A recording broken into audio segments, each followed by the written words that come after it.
Football season's here, and I'm about to break down my favorite prop bets for NFL Week 1. So do me a favor, like the video, subscribe to the YouTube channel, and leave a comment below. Let me know whatever it is that you are betting on for NFL Week 1. I'm going to be doing props here, but if there's other stuff you like, that's cool as well. If it's, money lines, totals, leave that below in the comment section. Going to try to feature some winning bets and give away some prizes as well in future weeks. So just leave a comment below. It also helps us out a whole bunch in the YouTube algorithm.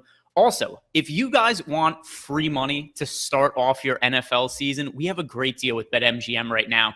Because if you are new signing up and you click on the link below in the description box or in the pinned comments, you place a $5 bet this weekend and they're going to give you $200 for free. That is it. That is all you need to do to get $200 to start off your football season. So take advantage of this offer because it is only going to exist for NFL Week 1. So you could either sign up Saturday, you could sign up Sunday, and that's it. Then the deal goes away. So if you want $200 for free, which I think you probably do, sign up right now at BetMGM and click on that link below.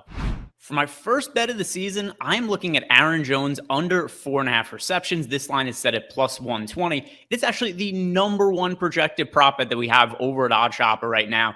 And it's for a couple of reasons. Number one, we're getting good plus money odds, plus 120 on the under 4.5 when we have Aaron Jones projected for 3.7 receptions and the under winning 71% of the time.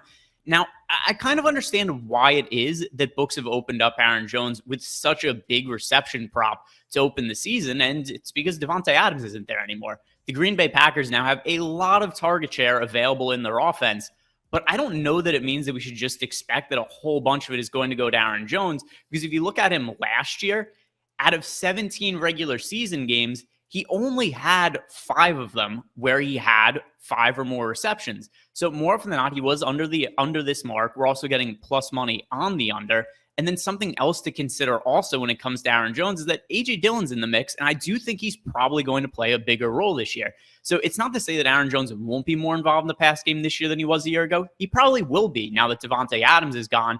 But A.J. Dillon's also going to play a role, and we would need a massive step up in target share for Aaron Jones to be expected to have 5 or more receptions. We're also getting, like I said, the plus money on the under. So first bet of the season, under 4.5 receptions for Aaron Jones. Next bet I'm looking at, it is under 3.5 receptions for David Njoku. And I just don't know what to make of the Browns passing game to open up the season. We know about all the controversy they've had at the quarterback position. They brought in Deshaun Watson. He's suspended for the majority of this season. Now they have Jacoby Brissett starting at quarterback. And, we kind of know what Brissett is at this point. He's a very capable backup. And in terms of him being somebody who could, take the reins of the offense and make them at least competent and not ruin games for them until Deshaun Watson comes back, I think that's definitely a possibility. But it's hard for me to feel confident in the props for any of these weapons at wide receiver, especially David Njoku, who opens up the season with an over-under, like I said, of 3.5 receptions. Well, he only had 4 or more catches in 2 games all of last season.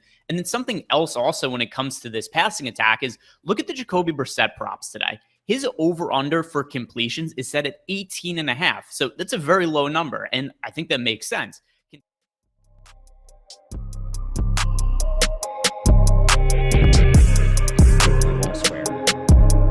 They should have put George on the slate. They should have put George on the slate. Would have been sick. Stanford they'll get you. How much do you like Trayshawn Holden? And why is it 10 out of 10? Yeah, 10 out of 10 is the answer. Yes, sir.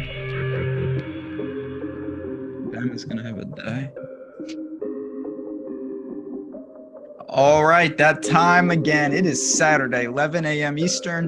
You know what that means. College football live before lock, presented by BetMGM. Today, we got some really exciting news there I'm going to talk about throughout the show, but we got 14 games. I am Ben Rasa. I am joined, as I always am, by Matt Gajewski. He was in person at the Wisconsin game last week, so he's got that inside information. They're on the slate. How do you feel heading into week 2? Oh, man, I'm feeling great. I love the games this week. Last week, I was a little lukewarm because of all the FCS teams on the schedule, but we have an awesome slate of games. Texas is playing Bama, tons of rivalry games, tons of great teams that don't normally play each other. So, man, I'm pumped. I'm excited too. A real good slate of games, a good mix of what we got going on. We got a super chat already from Mr. Nelson. Much appreciated. If you guys want to support us, hit the like button. Make sure you join to this very channel, and we're going to tell you about everything that we've got going on from here to BetMGM. But we've got 14 games. We're going to get into a couple right off the bat. Let's dive in, and we start with a good one in the SEC. We've got South Carolina and Arkansas, 8.5-point favorites for the Razorbacks, 54.5-point total. I assume this is going to be one of the relevant games for the slate. Yeah, it certainly will be. The total in this game is solid overall, and I think there's some concerns on defense for both these teams. Arkansas lost a couple really good defensive backs, so maybe you could get a sneaky shootout situation if we can see someone take advantage of that. I'm not the most confident in it, but ultimately we know what Arkansas is going to do. And they have a significant advantage in the trenches. They're going to try to run the ball down the opponent's throat really anytime they can. And that always brings us some good value. It brings us value not only at the quarterback position with KJ Jefferson, but Raheem Sanders, he functioned in a pure bell cow role. So there's quite a bit to like in this particular game overall, I think. Is there a place you wanted to start? Yeah, I actually want to start. So I think that you kind of alluded to it a little bit. I want to start with South Carolina a bit because let's step back. Last week, Arkansas played Cincinnati. I thought defensively, they were really in control of the game. And then you mentioned a guy like Jalen Catalon and a couple guys go down. And all of a sudden, Cincinnati started really scoring. And now Spencer Rattler comes to town. Wasn't incredible in week one, but they did fight and claw out a win and pulled away late against Georgia State. Where does he rack up at 5,900? And how much can we attack South Carolina? I don't love him. He's not mobile really whatsoever. So that's an issue to me. He has to get it done through the air, and he didn't look great. And, even against Georgia State, I still think that secondary is a little bit worse than what he'll face today, even with the losses of Catalon and Slusher, assuming they don't play. And there's just so many good quarterbacks. So I don't know if you really need to mess around with Rattler outside of tournaments. What you're really hoping for is he can at least provide enough PPR value to his receivers. The issue is they didn't really concentrate their snaps. Antwain Wells led the team, but he only played on 57% of the routes, which is just not going to get it done week in and week out. There is one player for South Carolina that I find really intriguing. It's Jaheim Bell, their tight end.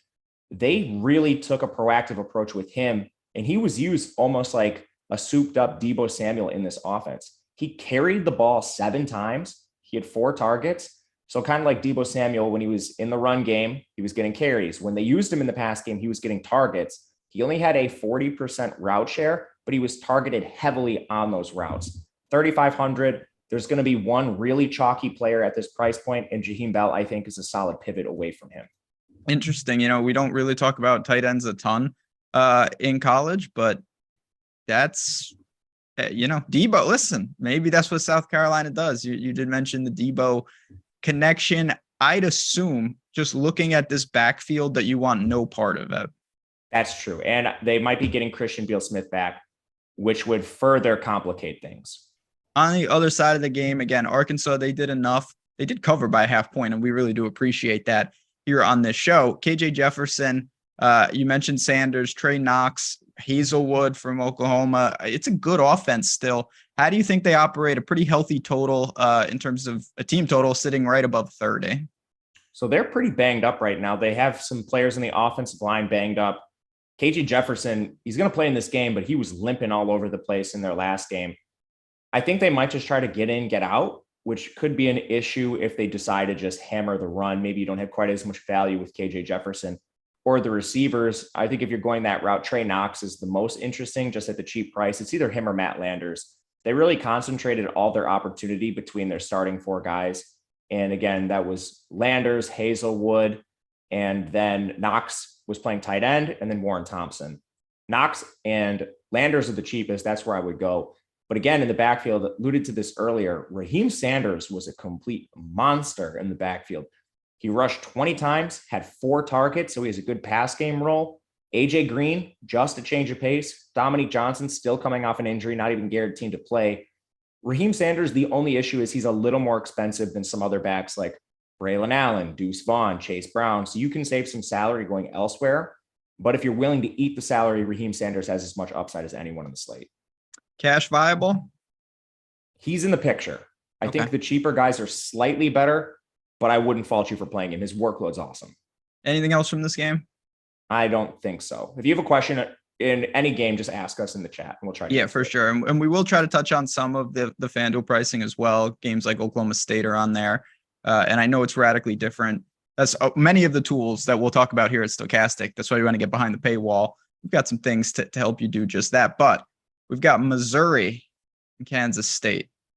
Not the best game in the world. Kansas State, 7.5-point favorite. Over under 56.5. Not bad, not good. Two teams that are trying to build up, particularly Missouri. They are working to kind of take that next step. Brady Cook, certainly their true freshman on the outside, looks like the real deal. What do you expect today against a methodical Kansas State team? This is a really sneaky game, I think. The total is a little higher than you would expect for Kansas State games. We know Missouri is going to try to play fast. They were pass heavy last year, but I think moving to Brady Cook, they're just naturally going to be a little run heavier because he's so mobile. He's a good dual threat. I'm just worried about the play volume and then Missouri being a big underdog, and they're facing a much more difficult opponent compared to Louisiana Tech last week. So what does Brady Cook really look like? He was throwing short of the sticks a lot. He only threw for 201 yards, which kind of speaks to his low ADOT. If he doesn't get there on the ground, I'm not sure he has the most upside on this slate. So he's pure GPP play for me. In the receiving game, I do have interest in Luther Burden. He's their 5-star freshman. He's a hometown kid. And they made a priority to get him the ball. They gave him the ball in the run game. He had one rushing touchdown. One was incorrectly labeled. And then he had 7 targets in the receiving game. They were all of the low ADOT variety, but you can tell they're clearly trying to get the ball in his hands. And if they get down in this game, I think Luther Burden's going to be a priority. So he's solid from a GPP point of view. They rotated all their other receivers. I wouldn't mess with like Dominic Lovett. He only played on 68% of the routes. You can do much better with Burden. And then in the backfield, it's a timeshare between Schrader and Pete. I don't think that's worthwhile at all for Missouri. So it's kind of just Burden and maybe a GPP Cook. Last question, and we could get to Kansas State. You mentioned Bell as a salary saver. Is Toski Dove in that pitcher sub 4K, or is he really on the outside looking in? He's just a pure wind sprinter for this team, unfortunately. They just use him to run right up and down the field. And I don't think there's too much to really take away there. You got to love that name, though. On the other side, Adrian Martinez comes over. It's hard to know because Kansas State played an FCS opponent last week, and we're obviously going to see a new test. They have a healthy team total over 30 here. Deuce Vaughn, Martinez. What do we talk about with this team who, typically is a terrible DFS team because they play so slow? That's the main issue. Their play volume is low, but they've had some value because they like to use mobile quarterbacks. Adrian Martinez, say what you want about him and how many games Nebraska lost. He's been efficient. He has over 8 yards per attempt in his career, 64% completion percentage. And that Nebraska offensive line is horrific. He's behind the best offensive line in his career. Even though I'm not real optimistic about it. Kansas State does have a lot of replacements. They're still better. And he's mobile. This is a guy that has solid rushing production, over 500 yards in each of his seasons. And you cross-reference that with how Kansas State uses the QB. When we go back to Skylar Thompson a few years ago, in games he was healthy, he missed a ton of time over the last 2 years. He averaged 9 rushing attempts per game. If Adrian Martinez gets 9 rush attempts per game with his mobility, he's going to be a solid play. I question the upside because of the limited offense, but if you wanted to use Adrian Martinez as a pivot off like a Deuce Vaughn or something in large field tournaments specifically, I don't hate it. And when you do that, would you potentially run him alone, or are you pairing on the outside? How do you go about that? I would run him alone today. The receivers are all expensive. Malik Knowles, Phillip Brooks, they're over 5.6K, both of them, which is too much to pay for a Kansas State receiver. It's basically a bet on Martinez's mobility. But with all that said, Deuce Vaughn is without a doubt the best player in this offense, and he might be the best play on the entire slate at 7.6K. This is a guy we saw near 10K at times last year. He has an amazing receiving workload. He caught 49 passes, 468 yards, rushed for 1,400 yards. He is one of the true feature back workloads in college football, and then his is enhanced by the receiving work. He is such a good receiver out of the backfield, and they use him at all costs in that role. Other than that, I assume he's cash viable then? Oh, yeah. Okay. He might be the first guy in your lineup. He's an awesome play. Anything else here? And then I kind of do want to ask, I know the pricing's a little different. Deuce Vaughn on all sites. I don't have his FanDuel price off the top of my head. I'm not playing on FanDuel today. Ran out of time. Fair enough. We'll get there. Would you stack him? We'll get to the Bama game. We're gonna talk though. One of the big news. Oh, he's cheap on FanDuel too. Wow. Yeah, it looks very playable over there. One of the big news pieces that we got between this Saturday and last Saturday was Sam Hartman, the Wake Forest QB, returns, and now that spread has ballooned. It's a 13-point spread in Vanderbilt, 65.5-point total. This is going to be a good game to target. So I just got to ask you right off the top. I mean, he's the third price QB on his own team at flat 8. How playable is Sam Hartman today? Very. He's just mispriced because of the injury. He's mobile. He had 300, or he averaged, excuse me. When he was rushing, he had 364 yards last year. That was cumulative. So when you include sacks, that's how much he had. And then he averaged over 300 yards passing per game. Wake Forest is going to play up-tempo. They're fairly balanced, but because of their play volume, Hartman has an awesome role, and he's very efficient as well. You're not scared of the Vanderbilt defense on the other side. So there's so many ways Hartman can beat you.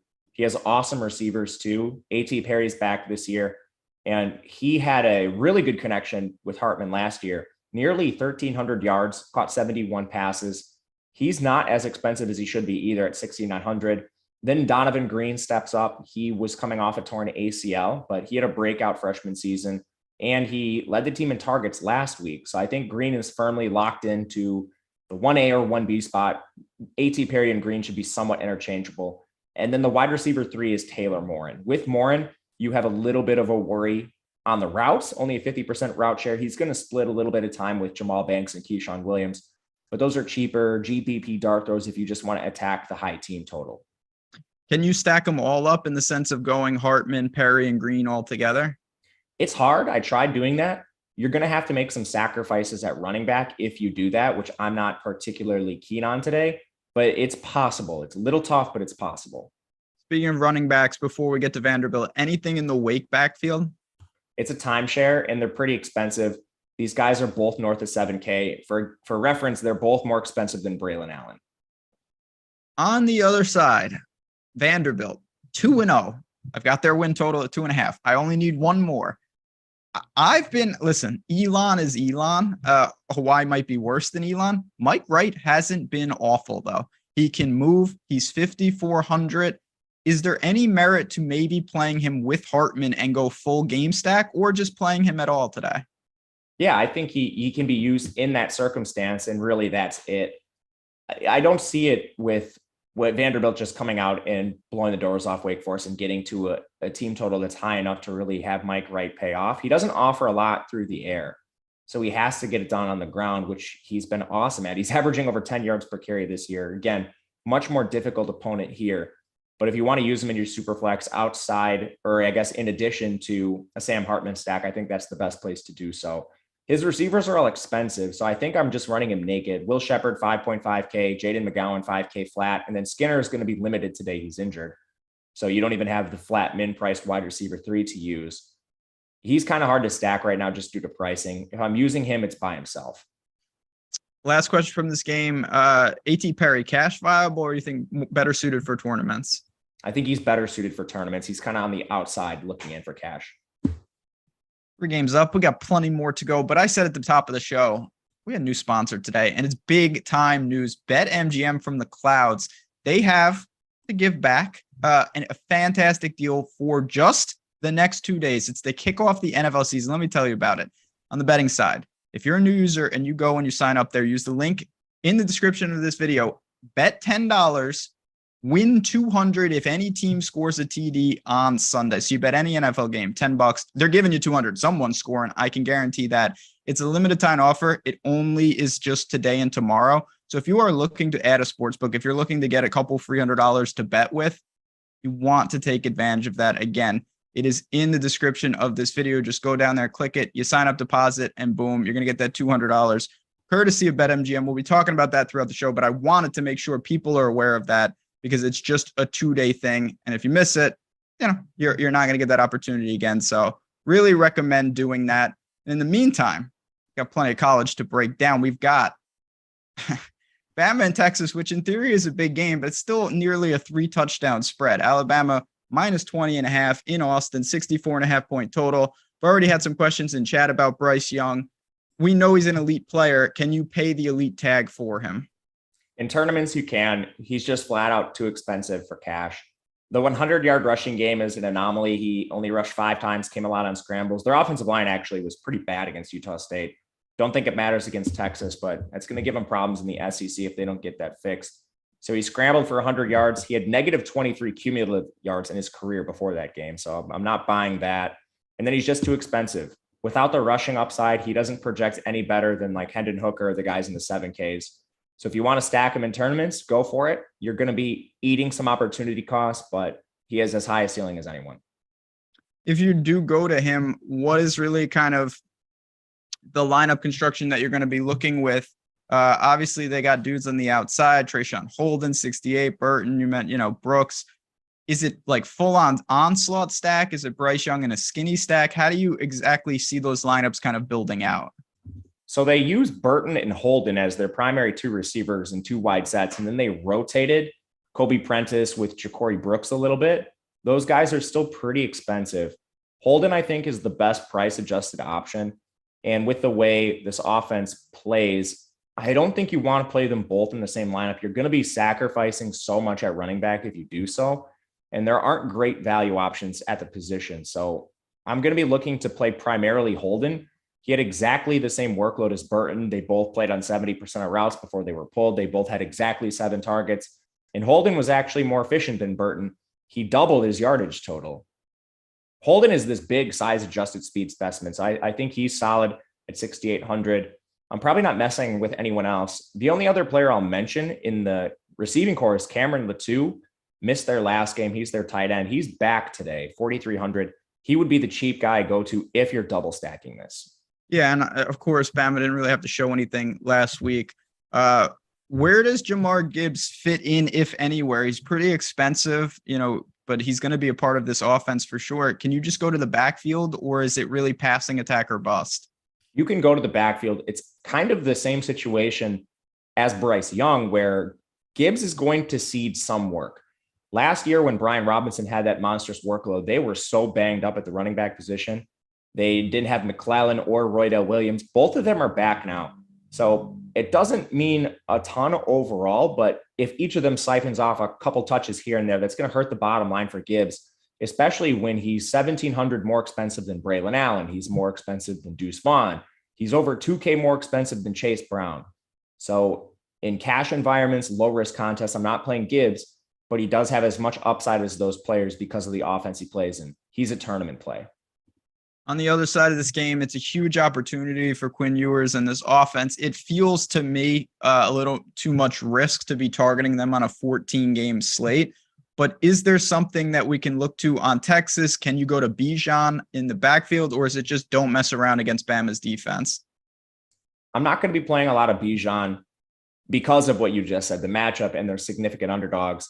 And then there's alternatives. With a lot of these good backs, the reason I'm not playing Bijan is because Braylon's cheaper. Deuce Vaughn's $300 more expensive. You can save $1,000 nearly by going to Chase Brown. So I don't really see the need to outside of just big tournaments. And maybe you think Texas gets the win. I'm not in that camp. But if you do think that, then Bijan playing from a lead, he's going to have as much touch upside as anyone on the slate. Yeah, Texas not going to be getting any wins. Let's not get crazy, people. They should just worry about covering. I think they got a decent shot to cover. Anything else like Worthy or Whittington, or is it, again, just we don't want to be messing around with this Bama secondary? I think you could play these guys as run backs, but you're running into the same issue where do I want to use 6,700 on a huge underdog and Worthy, or do I want to focus on the expensive backs with locked-in workloads and play some cheaper receivers who also have really good workloads? That's how I'm building mostly. So I don't have any Worthy or Whittington outside of the showdown slate. I'm also playing that, but maybe Jatavian Sanders. He's really cheap. He's now the receiving tight end. They forgot to adjust his price on DraftKings, but even there, I think you have better options at inside the 3K range. There's actually like 4 really good 3K or 3.5K options. One of them, Jaheim Bell, we already talked about. Yeah, you'd rather 500 for Bell? I'd rather find 500 for Bell or Lavelle Davis. The next game is where it's going to get a little interesting. First of all, Southern Miss, tough loss last week. I really liked them against Liberty. They covered, but they didn't win outright. They lost the quarterback that you made fun of in the offseason, and then they went to like a Ronnie Brown Miami Dolphins style offense. I only watched a little of the game because I was at a wedding. Frank Gore Jr., though, 6,200. What exactly is Southern Miss going to do here? Do you actually anticipate them running like a Wildcat offense? Yeah, they're going to do that if Ty Keys is hurt, and they're going to get beat by 40 points. It's going to be a problem. But what does that do? Does that make them more or less relevant, or are they just actually irrelevant? Well, Frank Gore is going to have like 35 touches if that happens. The problem is he has a 13 implied team total, so maybe he gets a touchdown. Whereas if you play Braylon Allen for 800 more, you're probably going to get 25 to 30 touches and maybe like 3 touchdowns. So I X'd out Frank Gore today. Don't feel great about that, but I'm not playing him at all. I'm not playing anyone on Southern Miss. I would assume it's him, even though you're not high on him, but I can't imagine you go to the receivers given what you just said. No, Gore or nothing. Gore or nothing. Oh boy. On the other side, Miami, they're gonna have harder games than this. I'm very high on Tyler Van Dyke in life. I think they're gonna have a big year. He doesn't really move, but he could still throw the ball, obviously. 6,400. Is there enough there on a 14-game slate where you're really drawing to just passing yard upside? I think you can go for it. He's going to be virtually unowned, and they have a huge team total, 38. The concerns and why he's not as owned, I think it's the change in OC, Josh Gaddis, history of run-heavy schemes, history of riding the run when they're playing from ahead. So does Van Dyke have the same volume that propelled him to a 293-yard average last year? I personally question that. And then he's a complete zero on the ground. So he is reliant on the elevated passing volume to get you there. There's better plays just from a straight up price adjusted perspective than Van Dyke, but he does have upside if it skews towards the pass, which again, I'm not confident in, but that doesn't mean it won't happen. Again, just taking a look at all the tools that we have behind the paywall here at Stokastic, obviously my favorite are just the projections that you do, and it's true, and the ownership. Van Dyke, he has tournament upside in the sense that if he has one of these ceiling games, you're not going to see a lot of people with Miami stacks, and that can make the difference. I guess my question to kind of tie it all in, if you went there, would you be more inclined to put Gore on a run back, hoping that Southern Miss pushes to 20-ish points? I think that's viable. I'm not playing anyone on Miami. I'm not playing anyone in this game just for reference, but if I were to stack Miami, I think Gore on the other side would make sense. Yeah, I agree. I'm not saying that's what you should do, but if you're going to run that in a tournament, I think that Gore has to cooperate on the other side, because I just don't know how Van Dyke gets there if Southern Miss doesn't hit this team total. I agree with that. Anything else? You mentioned it's just not a great game. They should roll over this team. Yeah, you run a rotation at running back and receiver. The rotation at running back got wire with Jalen Knighton coming back. No idea who's going to play a receiver. Xavier Restrepo is the tentative wide receiver one, but he's 6.8K. So he's kind of you're sacrificing a lot to play him. He's the same price as Trayshawn Holden. So that's another reason why I'm pretty much out on this. Even if you use Van Dyke, there's not a clear stacking partner to use him with, and you could end up losing out just because you picked the wrong receiver out of the 5 or 6 they're going to use. Yeah, roulette situation, and I don't really see the need to do that either. The next game, another just wildly overmatched team, the poor MAC. That's what happens. Ohio goes in Happy Valley, 27.5 point underdogs, 54.5 point total. I mean, it feels like a pretty big stretch to think that you're going to be targeting anyone on Ohio, or am I missing someone? That is the truth. If you want to hear our thoughts on Ohio, you should listen to Betting You sometime. That's true. That's why, or on the Odds Shopper YouTube, go to Betting You. All the betting takes you'll ever need, and we get into the weeds with guys like Curtis Rauch and Allison and whoever else. I don't even know who they have on the outside, to be honest. They're going to get steamrolled, right? To sum it up, I do not think Curtis Rourke's 345 passing yard game is something that's going to stick. He's facing a much more difficult opponent and maybe the favorite to be a top 5 secondary in the country in Penn State. The only player that you might consider is, say, Bangura, their 5K running back, who rushed 23 times, and he saw 2 targets in the pass game.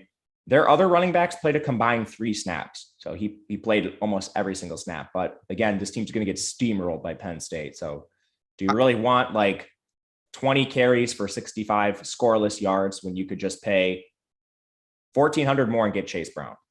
I will say, I actually thought Ohio, I thought they would get killed last week. They look better than I thought. It's not going to matter here, but good for them. On the other side, what do we have? Certainly a lot of people are very, very excited to see Singleton in this backfield. It's a guy that looks like he's going to become more and more part of this offense. We know, I mean, with Clifford, it's just every week it seems like it's a new injury. How do we attack a team with a 40-point implied team total? So we can't just ignore Penn State. We can't. Clifford, if you could guarantee me he was going to play the whole game, I think he would be a decent play. There are some concerns. His injury proneness is ridiculous at this point. The guy never plays a full game. And I have questions about his mobility right now. That used to be a huge part of his game. In 2019 and 2020, he rushed for over 700 yards combined. But we saw that limit him in their most recent game. He got banged up with an injury to the lower body, and he already was sporting this huge clunky knee brace, something he didn't have on earlier in his career. So I don't think he has the same rushing upside he used to have. So now you need him to get you there solely through the air. They've been very vocal about wanting to run the ball this week. Now, since Saquon Barkley left, this team has had no semblance of a run game, and they couldn't run the ball last week against Purdue. They have a 5-star true freshman running back who they need to showcase a little bit. I think they are going to be true to that and try to run the ball more. The problem is they use 3 running backs: Singleton, the freshman, Kayvon Lee, and Katron Allen. They all rushed between 8 or 9 times. None of them had more than 31 yards. So even if you pick the right one, there's no guarantee they're efficient. It's really tough to play any of the backs. What I will say is the receivers are still fairly affordable. Mitchell Tinsley did not see the price bump he deserved. 12 targets, 84 yards. He's the presumed wide receiver 1 here. He immediately worked ahead of Parker Washington, who looked terrific in their first game. Tinsley's the Western Kentucky transfer. I think at 5,700, you can play him, and I'm fine just playing him by himself. Cash viable? He's in the discussion.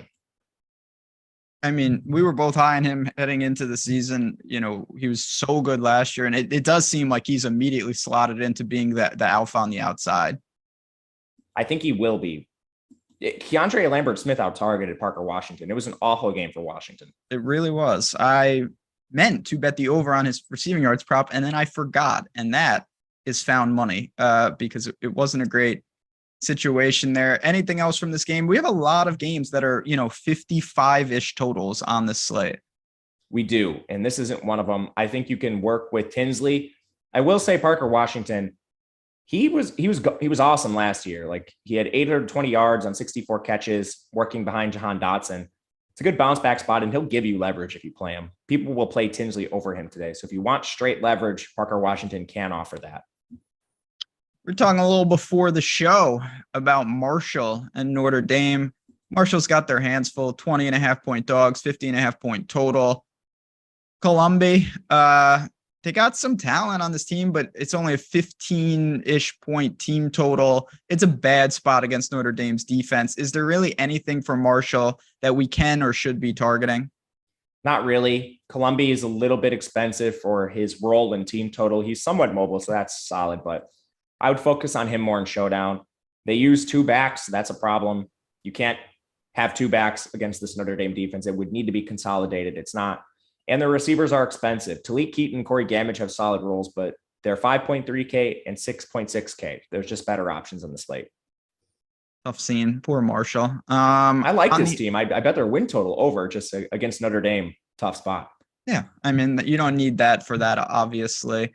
On the other side, what kind of game environment then do we expect for Notre Dame? A team total north of 5 touchdowns. Tyler Buckner is flat 6K.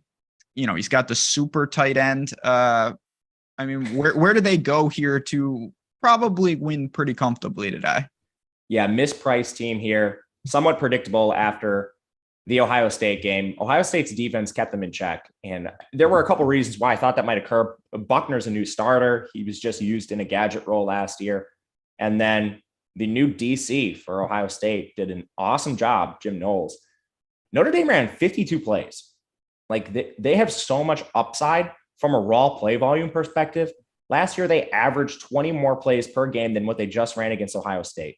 Buckner still carried the ball a decent amount in that game. He had 6 designed rushing attempts on 52 snaps, or 52 plays overall. If this gets back up closer to like their 70, 72 play average, Buckner could have double-digit rushing attempts from a design perspective.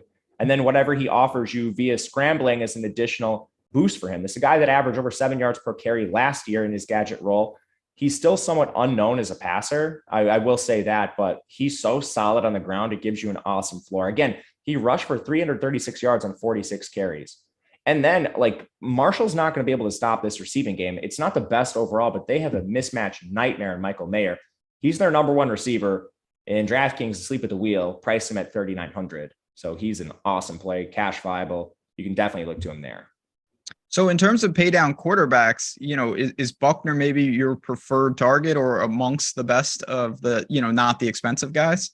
Yeah, I personally think so. Anything else? I mean, in terms of the stackability, we mentioned Mayer. Do you want to go beyond that, or should you go beyond that? I don't want to. Okay. You didn't bet this game, did you? Negative. I didn't bet this either. For all our betting picks, you can hop in our premium Discord. You can hop over on OddsShopper YouTube. A lot of ways to get them. Fantastic opportunities. Certainly, we drop those lines early.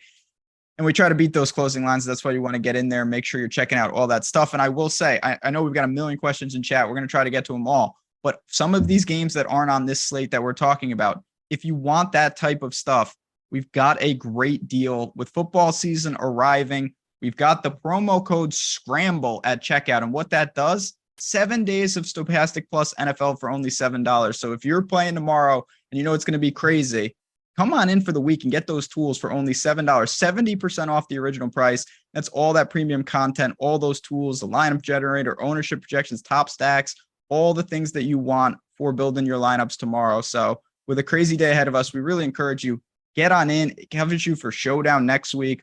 It's a really great opportunity to join us for only $7.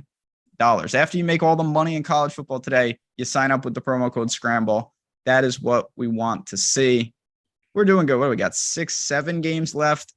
We're in fine shape. I haven't lost my voice yet, even though the throat is, I'm game time questionable here. You're doing good, man. I'm hanging in there. I'm fighting.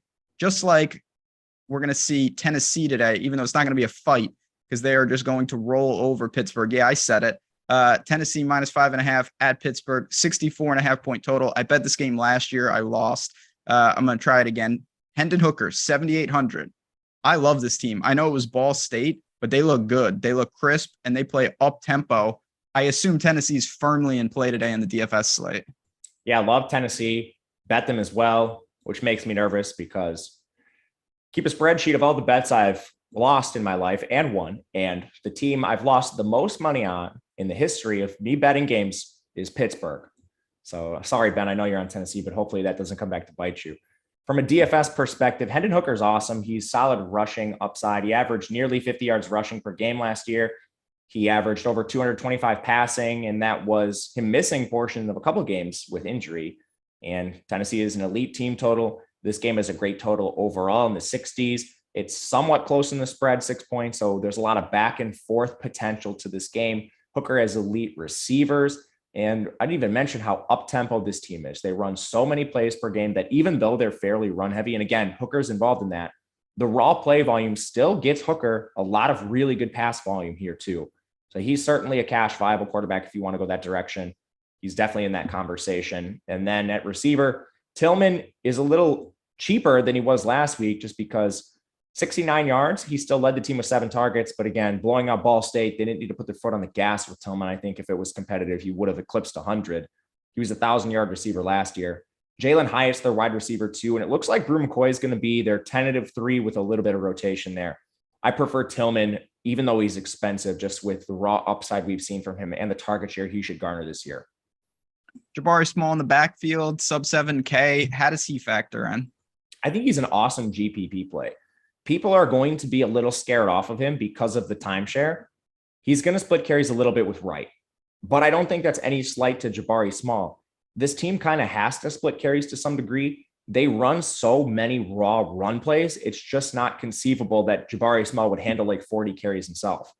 this is kind of like what Michigan would do at times last year. They're running the ball so much that you just can't have one guy handle all that workload. So at 6,700, I don't think he's too far off some of the elite plays. He certainly is, but you're not sacrificing that much. And he's also not like 8,700 like Jahmyr Gibbs. I wouldn't be surprised if he has a similar role to Gibbs on a team with an elite team total, but he's just 2K cheaper. I really like Tennessee today. I think they are a much better team. Their offensive line is really going to cause problems. For a Pittsburgh team that did win last week, I wasn't that impressed. West Virginia had some issues, but Keaton Slovis did get it done. Kind of in the middle of the pack. He did cross 300 yards last week. Can't move at all, though. I mean, is he playable on a 14-game slate, or are we going to have to pass here? His price is unbelievably high. So a couple problems. One, he doesn't run. He can't run. Two, he had to get to 12.8 yards per attempt, nearly 13 yards per attempt to eclipse 300 yards. This guy's career average is right around 7. West Virginia had an entirely new secondary built through the portal. Pittsburgh, they're going to be facing a more difficult secondary. I know Tennessee has some losses, but they're better than West Virginia. Yes, and then the change in OC, they don't want to be a pass-heavy offense anymore. Their coach notoriously dissed Mark Whipple, their old OC, for putting the most productive Pitt offense in the history of their program on the field, but he wants to change that and go to the run.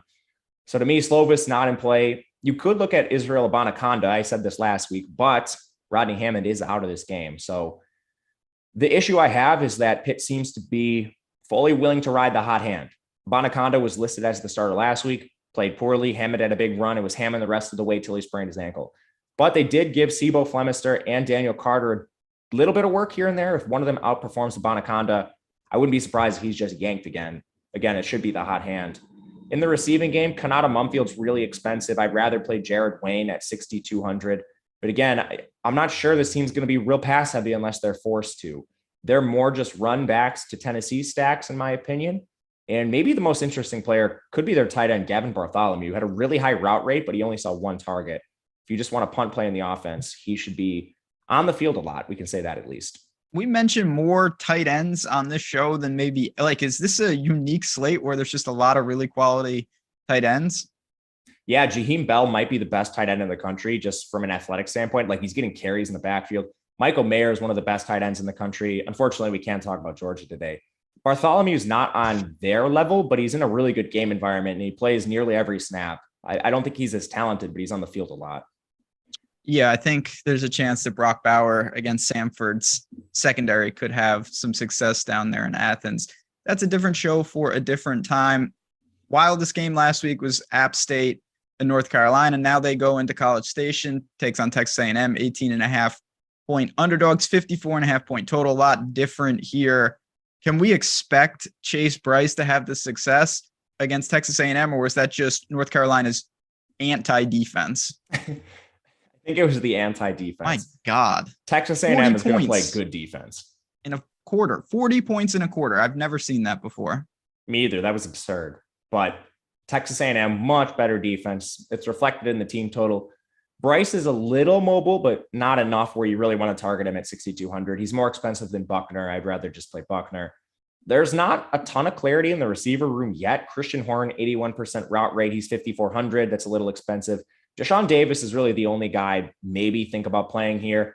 But Texas A&M, I think they're going to slow this down, run the ball, play good defense, low-scoring game environment. I think the under's a potential place to look. So without those scoring opportunities and against a slow, run-heavy Texas A&M team, I think I'm just going to avoid this team. On the other side, though, you've got Haynes King, you've got A-Chain, 6,800 there, and Aeneas Smith. I mean, they've got weapons, and they're a pretty healthy team total. How do you think Texas A&M exploits? Everyone's talking about North Carolina's defense. It wasn't like App State was a juggernaut either. They gave up a ton of production as well. Yeah, they lost a couple guys in their secondary that were really good players for them, and it was apparent. Haynes King, I think, is viable in tournaments. He's really mobile, and he's sort of unknown as a passer. So this guy's played in limited games because of injury, but he can run, and I think that makes him viable at his price. He's a little more expensive than I would like to play, but I have a little bit of him in tournaments. I like him from a stacking perspective because Aeneas Smith has a phenomenal role. The guy had 9 targets, 164 yards last week, and he's active in the running game. He played running back a little bit previously in his career. 3 carries there, so he's more of a gadgety guy. going to get a lot of work. Evan Stewart, I think, is playable. 9 targets in his first game. He's a true freshman. And if he's going to be out there and see 9 targets, again, that was against Sam Houston State. I think they're trying to like evaluate him a little bit before they get into this like high profile conference matchups they have later in the season. So Stewart, I think, is playable. But my favorite play in the entire offense is Devin A-Chain, without a doubt. They use him as a bell cow back, even against Sam Houston, 18 carries. He's active in the receiving game, over 20 catches last year, averaged 7 yards per carry last year. So the box score might scare you away, but this team is going to run the ball. They're going to use A-Chain as their bell cow. I think he's a solid buy low. Yeah, I mean, there's no doubt that he's going to be involved. I think that they win this pretty comfortably. You mentioned Evan Stewart. They've got a guy named Moose Muhammad. I wouldn't recommend playing him. That's an awesome name. Like to get him a shout out. I'm sure he's watching the show before they kick off here. Oh, definitely. What do we got? Dell, Burden, or Tinsley for a GPP? Those are some big time names. Whew. Dell for me. We'll get to him. Love him. Yeah, we will. Yeah, it would be done. Dell. I really like Houston as well today. Let's keep it moving. For bets, Odd Chopper YouTube, my friend. Our cards are there, or you can hop in the Discord. We got a ton. I will say I really do like Tennessee real quick, but all our bets are available right on Odd Chopper YouTube. Full breakdowns. You're not going to the Wisco game today, are you? No, I'm not. Okay, I think it's away. Maybe it's home. I don't know, actually. I think are it's they at there. Home? Yeah, they're at home. No, I'm not going. Thank goodness. Okay. Yeah, if you were going out to Washington, that'd be too much. 17-point favorites for the Badgers, 49.5. I want to hear your thought. Washington State is a team. I certainly have not seen them in their lone week, and I don't know exactly what to make of them. Cameron Ward was a guy I was super excited to see. Incarnate Word transfer, but this is a huge step up. I'm not sure he's seen something quite like this. Can we go to Washington State's offense here? Okay, a couple things here. It's a completely new offense, but it's also a pretty revamped defense on Wisconsin side. They lost a ton of guys. Now, they did hit the portal hard, especially in their secondary, and they have maybe the best individual defensive coordinator in the country. I don't know how he's not a head coach yet, but overall, Washington State had struggles against Idaho. Like it came down to a late game interception for them to seal that. Otherwise, they were at risk of losing that game to Idaho. Now, that's also a team completely remade via the portal. It's not just Ward. They brought over a bunch of guys from Incarnate Word, guys in their coaching staff from Incarnate Word. It's going to be the air raid. So there is value if you're playing like Braylon Allen and maybe a run back on the other side. You can get some really cheap target volume and a lot of it with some of these receivers. Donovan Ollie led the team in routes, and he actually had a pretty good role on that, 9 targets as well. If he sees 9 targets at 3,400, he's definitely in play. I'm worried about Ward. He's not mobile enough to really pay this off without the passing efficiency, which again, Wisconsin not only plays good defense, but they're going to slow you down. They're going to grind the clock, limit your play volume. So Ward's not really in play. In the run game, Nakia Watson is a pure bell cow, but what does the efficiency look like? It is a revenge game for him, former Wisconsin back, but I don't think the same efficiency is going to be there. It was over 100 yards last week, 3 targets, but again, the only reason to play him is price. Like if you do decide to stack Alabama or something, you're going to have to take some cheaper running backs. Watson's maybe a guy to consider, but I would rather pay the expensive backs and not have that opportunity cost to worry about. I assume that you have no interest in Mertz. We can get him out of the way. No, not the Heisman campaign's not back. It's a tough scene for him, but Braylon Allen, 7K. He has got a big price discrepancy. He's much more expensive over on FanDuel, but on DraftKings at 7,000. I mean, I know it's not Illinois State, but he should once again have success against this front. Yeah, and if he doesn't have success, say the game's closer than we think, he's going to make up for it in volume. So I think one way or another, he's going to get to a sizable score on DraftKings. He's also active in the pass game. He caught 8 passes last year, but you have to remember this guy started 6 games. And a lot of those games, they're just pounding their opponents. He's not going to be using the pass game when they're ahead. They're not even going to throw the ball to him when they're ahead. But one way or another, he's involved in the game plan, which is positive, and he's 7K, huge favorite, good matchup. Defense doesn't scare you. There's not enough good things to say about Allen. His price is awesome. He's a great play. Nothing on the outside, obviously. No, thank you. No. All right, 4 games left. This is the game I can't wait to see. Colorado and Air Force. I'm sure people are saying, what is this guy talking about? It's going to be cool. Trust me. Air Force 17.5-point favorite. We bet opposite sides of this game, so we've got it covered. One of us is going to get a win. If it lands on 17, we both win. 50.5-point total. Colorado was good for about 5 minutes against TCU, but this offense has serious problems. Do you want to go to anything here? If you told me Shroud was going to start and play every snap, I might be interested in a min-price Brady Russell at tight end, who's going to be maybe their target leader. That's just not guaranteed. Brendan Lewis might play. If he does, X this team out.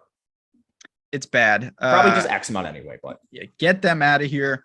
They gave up 9.2 yards per rushing attempt last week. Now the triple option comes, and Zeke Daniels and Air Force, they're going to run through them. Daniels is sub 6K. He doesn't throw. Going to probably hit the 100-yard bonus. Is he playable? You should basically treat him like a glorified running back. He just doesn't have as much volume. And the concern I have is historically when they're pounding opponents, they're not shy about giving Brad Roberts 30 carries and saving Zeke Daniels, which, don't get me wrong, love that for their future. I have some overs on this team, so I hope they do that. But if you're playing this towards the spread for DFS, Zeke Daniels does give you some worry. I think the volume's shaky just because they want to preserve him. If he goes down, their season is screwed. Yeah, no doubt. He's the do-it-all, and that's how that offense runs.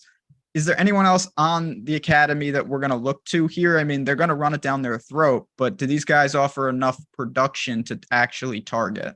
I think the team total does give you enough room for upside. Brad Roberts has a monstrous workload. He averaged 23 carries per game, 104 yards per game last year.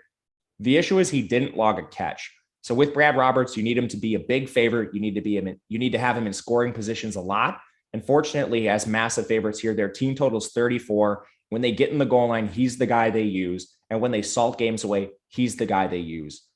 He's not quite as rock solid of a projection as Chase Brown or Braylon or Deuce Vaughn, but he's in that tier right outside of it with like Sanders and a few, maybe like Gibbs. He's cheaper than those players. He's kind of in that Gore range. So I do like Roberts. I'm playing him more than Gore, just for your reference, like the upside with the team total, but he's still a tick behind those elite plays. Yeah, it is a pretty crowded, like, we'll get to Chase Brown. What about like him versus A-Chain? I would prefer A-Chain slightly. I would as well. But yeah, I agree. It's pretty close. Listen, Air Force doesn't mess around. Now you can't target the receivers. I'm not even going to ask you that executive decision. So we'll just move on. Going to be interested to see how bad they lay it on Colorado. The worst game. Talk about team you've lost the most money on, Pittsburgh. The game I've lost the most money on in my life, 100% is this game. Every year I bet Iowa State. Every year they lose. They're 3.5-point dogs here against Iowa, who had two safeties and one field goal against the Jackrabbits. It's a true disgrace. Hunter Deckers is going to have to play big, but do we really want to mess around when there's so many games here? He can move a little bit, but it's going against Iowa's defense. Yeah, I would X this game out. So Jarrell Brock might handle the bell cow workload. He's 4,300. Like if you just play a different construction, you're going to have to play a cheap back.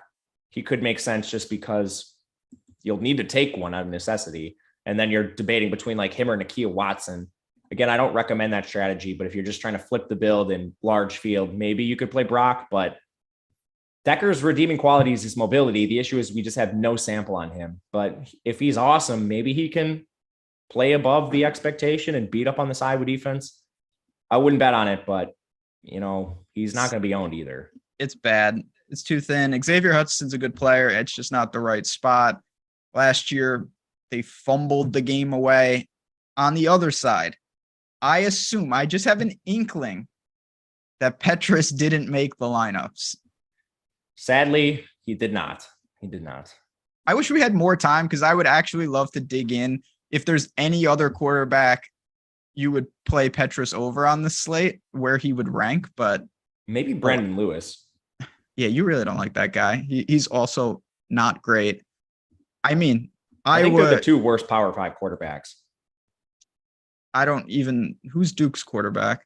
But he's actually good. Leonard, he looked great in week 1. Oh yeah, I'm confusing them in Temple, who has the former Georgia kid. Anyway, I'm not going to get off on the weeds. Is there anything for? I can't seriously talk about this with Iowa. They're just disgraceful. Their leading receiver, who's actually a tight end, keeping with the tight end theme, Sam Laporta is 3.3K, but there's cheaper guys in this range to target over him. I didn't even bet this. That's how sad it's gotten. I took the points with Iowa State. Yeah, it's like those carnival games. You see someone do it and you're like, oh, this is real easy. And then it's just, you lose. I do think that Iowa State should in theory beat this team, but I don't know. We're not going to waste any more time because we got four teams that are worth talking about, starting with Houston and Texas Tech. This is a big boy game. It's on both slates. You've got Nathaniel Dell on the outside, Clayton Tune as the quarterback. Houston did everything except lose the game against UTSA. What a wild, wild back and forth game. I assume they're firmly in play today. Yeah, I'll keep the short. Didn't realize how short on time we were. Tune's awesome, mobile, great passer. He's kind of their do-it-all player right now. Dell's a strong buy low, only 6 targets last week. We have a large sample on him being just a straight-up stud. No question he's a good play, cash viable as well. Matthew Golden, still willing to play him in GPPs. They're a 4-star freshman, 75% route share. He's 4,300. I'm taking some stabs because I'm stacking this game a ton. I also think Christian Trayan at 3,700 is a decent pivot off some of the really cheap 3K guys. He's really active as a tight end, and he's going to play on almost every snap. So he's a player I like there. Nothing in the backfield. And then Texas Tech is awesome. This is the old Western Kentucky offense. They're going to pass as many times as any other team in the slate. It's going to be ridiculous, up-tempo, pass-heavy. Donovan Smith takes over. We have a little bit of a sample with him. He's mobile, and then he's going to pass the ball maybe 50 times this game. So he can backdoor his way to 300 yards pretty easily, a la Will Rogers. His number one receiver, presumably, again, 1 game sample, but Jaron Bradley looks like the number one. He's 5K flat. I would straight up play him over Miles Price or Trey Cleveland or anyone else. And for that reason, I'm not really trying to get to too many other players in this receiving game. They're going to rotate. Backfield is also a rotation. It's basically the QBs, Dell, Jaron Bradley, and then Golden and Trahan. Yeah, I mean, like I said, Houston, weapons on the outside. Campbell and Henry probably share to cannibalize each other. I want to give a quick shout out to FanDuel in this sense. Donovan Smith over there, his price is really, really generous. I think him and Bradley are going to be a very popular stack and one that makes a lot of sense. I like Houston in the game. I think this could be a very back and forth game. One of the highest totals on the slate. I mean, you mentioned you're really targeting your overweight on this game. Yes. Yeah. Do you have any lineups, or do you anticipate having any lineups that have Tune and Smith together? Oh, yeah. Oh, yeah. I like that. Little game stack action. I definitely have lineups like that. There we go. These are good games to close us out here. In the last one, we've got Virginia and Illinois. Virginia at times last year was just gold in DFS. Brennan Armstrong, it's, again, level of competition will step up from week 1, but he's $6,300. Let's start with him and let's start with the Cavaliers. What do you think of him and Wicks and these guys on the outside? Yeah, they're awesome plays. The only worry is they're changing OCs, so maybe they're not quite as up-tempo, quite as pass-heavy. Legitimate concern, but Armstrong's mobile, and he's still cheap, so he's solid to play. And then even if there's not as much volume, their receivers are so good, they should be able to do efficiency their way there. Wicks is over 1,000-yard receiver. Lavelle Davis is 3,500, maybe the single best price-adjusted play on the entire slate. Super efficient, just tore his ACL before last year. Awesome freshman year. He's 3.5K, laughable price. Keaton Thompson is a middling play that you could look to in tournaments. And on Illinois, they might have the single best running back play, Chase Brown, 6,400. He has 56 carries through 2 games, and he carried the ball, he touched the ball 38 times last week. Virginia ranked 126 in run defense, and they didn't get any better last year. Chase Brown is a rock solid play. Yeah, I mean, this is, again, it seems like there's a lot of running back depth today where you're going to be able to target. I mean, are you using a running back in the flex very often today? Every lineup. Yeah, it really seems like that's how it falls today with the construction, and the pricing per site is wildly different. So you definitely want to shop that around. On the other side, Illinois, not bad. Tommy DeVito, not bad. What exactly, you talked about Chase Brown. Is there anything else that we want to mention in the passing side of that for the Illini? Isaiah Williams has an awesome role. He just is like getting these 2-yard per target ADOT. So it's solid overall, but he needs to break those on his own to get there. So he's still a tough player to target, in my opinion. Double stacking Virginia, is that too much, or do you think you can really load it up with Armstrong, maybe run it back with a guy like Brown? You definitely can. They're so efficient and they pass the ball enough where I think you're completely fine doing that. Going A-Chain over Brown last man in for cash. Yeah, that is close. I think I personally would go Brown, but it is very close. If you have the salary, I mean, it's not crazy. All right, we got a couple minutes left here. Again, I do want to say it's on the screen. Make sure you take advantage. When these sports books are giving out money like this, where you don't even have to do anything, they just give you $200 for depositing. Take advantage of that. The link is in the description. BetMGM doing great work there. DraftKings giving out a lot of money today too. There's a lot of crazy. overlay. I'm just slamming it right now. Slam the overlay. While you do that, Holden and Meyer or Dell and Bradley. Close. I'm going to go Dell and Bradley. I'm going to go Dell and Bradley too. I'm really high on Houston today. I think that Toon and Dell is a stack and a pairing that I'm really into.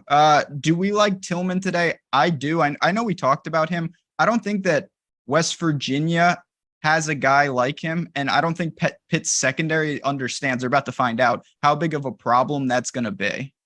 The biggest issue is Pitt plays a ton of press man coverage. You know who's an explosive downfield threat? Our boy Cedric Tillman. That's right. That is correct. I know it's not on the slate. If you have any words on, I really don't know anything about Stanford. I saw they played Colgate last week. USC comes to town. You've got Caleb. You've got Mario Williams. You certainly got Addison. I mean, what are your just general thoughts on USC in life? I assume they move it through the air. I want nothing to do with the backfield, but of course, if you have the money, I could target them in the passing game. Yeah, I built a FanDuel lineup during the stream. They're so cheap. Caleb Williams should be in your cash lineup there. Yeah, there's a lot of opportunities there. You also have the Oklahoma State game on that slate as well, but you definitely want to shop that around and know what site you're playing at. Last couple questions, A-Chain or Sanders on DK? A-Chain. It's these running backs. There's so many of them. It's really, really close. I would agree with you as well. And I just want to say, as we wind down here, on your way out, hit that like button for us. It really does help us. We really appreciate it. And you guys have been supporting us all year, and we're only in week 2. I cannot wait to get it going, but we're going to bounce on out of here and turn it over. Stay tuned for even more all content here at Stokastic. You know, tomorrow you're going to be seeing all of us for what's going to be a great NFL Sunday. Good luck today, everyone. Thanks again for me, for Mr. Gajewski, for my man behind the glass, Mike. All of us really enjoy the show because of you guys. Cash some tickets, hit us up with those screenshots, and we will see you guys tomorrow.